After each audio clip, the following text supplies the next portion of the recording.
गेहूं हम सबकी रोटी, लेकिन कुछ लोगों के लिए ये दिक्कतें भी लाता है। हाँ बिल्कुल। तो आज के डीप डाइव में हम गेहूं से जुड़ी 3 खास स्थितियों पर बात कर रहे हैं। एक तो गेहूं एलर्जी, फिर सीलियाक रोग और नॉन सीलियाक ग्लूटेन सेंसिटिविटी। जी और हमारे पास ओक्लाहोमा कोऑपरेटिव एक्सटेंशन सर्विस की एक फैक्ट शीट भी है जो इसमें मदद करेगी। हाँ, क्योंकि तीनों ना मतलब सुनने में एक जैसी लगती हैं कई बार। बिल्कुल। अक्सर लोग कंफ्यूज हो जाते हैं। पर इनके कारण, लक्षण, शरीर पर असर सब अलग हैं, तो ये फर्क समझना जरूरी है। सही बात है। तो पहली वाली से शुरू करते हैं, गेहूं एलर्जी। ये तो मतलब आम एलर्जी जैसी ही होगी। हाँ, एक तरह से इसमें बॉडी का जो इम्यून सिस्टम है वो गेहूं में मौजूद किसी प्रोटीन को बाहरी हमलावर समझ लेता है। अच्छा। और उसके खिलाफ वो आईजीई एंटीबॉडीज बना देता है, बिल्कुल वैसे ही जैसे किसी को मान लीजिए मूंगफली से या डस्ट से एलर्जी होती है। ओके। और इसके लक्षण क्या सिर्फ पेट गड़बड़ होता है? नहीं नहीं, ऐसा नहीं है। लक्षण बहुत अलग अलग हो सकते हैं। किसी को बस नाक बहना, छींके आना या हल्की मतली हो सकती है।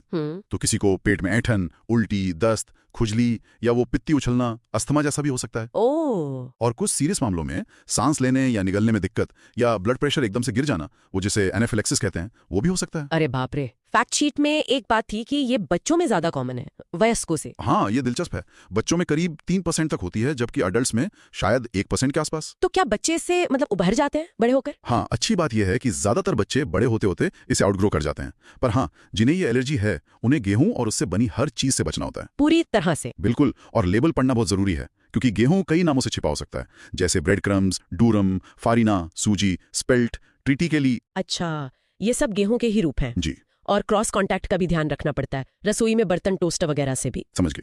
तो ये हुई एलर्जी।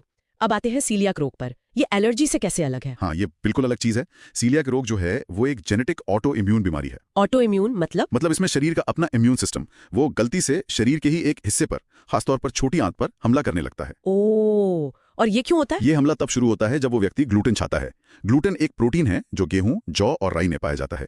ये करीब 1% लोगों में होता है। तो शरीर खुद ही अपना दुश्मन बन जाता है ग्लूटेन खाने पर।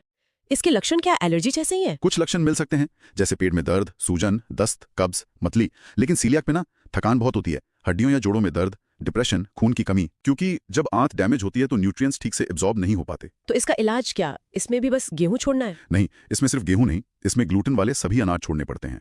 मतलब गेहूं, जौ और राई। और ये लाइफ लॉन्ग करना पड़ता है? हाँ, यही एकमात्र तरीका है जिससे वो डैमेज हुई आंत धीरे धीरे ठीक हो पाती है। और लेबल पर माल्ट शब्द का भी ध्यान रखना है, क्योंकि वो जौ से बनता है। ओके, माल्ट भी नहीं? जी हाँ, सर्टिफाइड ग्लूटेन फ्री ओट्स शायद सेफ हों, पर डॉक्टर से पूछना बेहतर है। और एक बहुत जरूरी बात, हाँ। अगर किसी को शक है कि उसे सीलियाक हो सकता है तो डॉक्टर से टेस्ट करवाने से पहले ग्लूटेन खाना बंद नहीं करना चाहिए। क्यों? क्योंकि अगर ग्लूटेन बंद कर दिया तो टेस्ट नेगेटिव आ सकता है, भले ही बीमारी हो। अच्छा, ये जरूरी बात है। ठीक है, तो एलर्जी हुई, इम्यून रिएक्शन, सीलियाक हुआ, ऑटो इम्यून बीमारी जिसमें आंत को नुकसान होता है। अब ये तीसरी चीज क्या है? Non celiac gluten sensitivity, NCGS। हाँ, NCGS। ये थोड़ी क्या कहते हैं, मिस्टीरियस है। इसमें लोगों को ग्लूटेन खाने के बाद सीलियाक जैसे ही लक्षण होते हैं, पेट दर्द, सूजन, थकान, सिर दर्द वगैरह। और जब वो ग्लूटेन छोड़ते हैं तो उन्हें आराम भी मिलता है।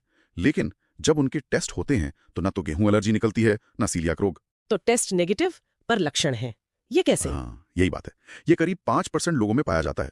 पहले मानते थे कि इसमें आंत को कोई नुकसान नहीं होता, जैसे सीलियाक में होता है। ओके। पर अब कुछ नई रिसर्च आ रही है जो कहती है कि शायद थोड़ी बहुत सूजन या हल्का नुकसान हो सकता है, पर अब ये पूरी तरह समझा नहीं गया है। तो पक्का नहीं है कि दिक्कत ग्लूटेन से ही है या गेहूं की किसी और चीज से? बिल्कुल, इसीलिए इसे कभी कभी नॉन सीलियाक व्हीट सेंसिटिविटी भी कह देते हैं। इलाज इसका भी फिलहाल ग्लूटेन फ्री डाइट ही है, पर यह शायद सीलियाक की तरह जिंदगी भर जरूरी ना हो। ठीक है, तो अगर हम समराइज करें, 3 अलग अलग चीजें। एलर्जी मतलब आईजीई एंटीबॉडी वाला रिएक्शन, सीलियाक मतलब ऑटो इम्यून, आंत को नुकसान और ग्लूटेन है विलन, और NCGS मतलब लक्षण है पर टेस्ट नेगेटिव और कारण अभी थोड़ा धुंधला है। एकदम सही। और यहाँ एक बहुत जरूरी बात निकल कर आती है। बताइए। कि अगर किसी को इन तीनों में से कोई भी कंडीशन डायग्नोज नहीं हुई है तो उसे मेडिकली गेहूं या ग्लूटेन छोड़ने की कोई जरूरत नहीं है।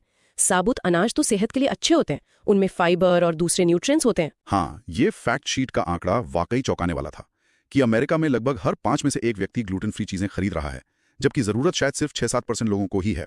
1% सीलियाक प्लस 5% NCGS। हाँ, ये दिखाता है कि कैसे एक मेडिकल जरूरत एक फैशन ट्रेंड या लाइफस्टाइल चॉइस बन गई है बहुत से लोगों के लिए। और ये ग्लूटेन फ्री चीजें अक्सर ज्यादा महंगी भी होती हैं। हाँ, और कभी कभी उनमें फाइबर कम और फैट या चीनी ज्यादा हो सकती है। इसलिए मेरा सुझाव यही है कि अगर किसी को लगता है कि उन्हें गेहूं या ग्लूटेन से दिक्कत हो रही है तो अपने मन से डाइट बदलने के बजाय डॉक्टर से मिले। सही डायग्नोसिस करवाएं। बिल्कुल, सही जांच और सही सलाह बहुत जरूरी है। एकदम सही कहा। तो मुद्दा यही है कि गेहूं और ग्लूटेन पर शरीर अलग अलग तरह से रिएक्ट कर सकता है और सही पहचान जरूरी है। हाँ, और जाते जाते एक सवाल सबके सोचने के लिए छोड़ जाते हैं जरूर। कि आखिर इतने सारे लोग बिना किसी पक्की मेडिकल वजह के ग्लूटेन से क्यों बच रहे हैं और इस ट्रेंड का हमारी ओवरऑल डाइट, न्यूट्रिशन और यहाँ तक कि फूड इंडस्ट्री पर क्या असर पड़ रहा है? सोचने वाली बात है।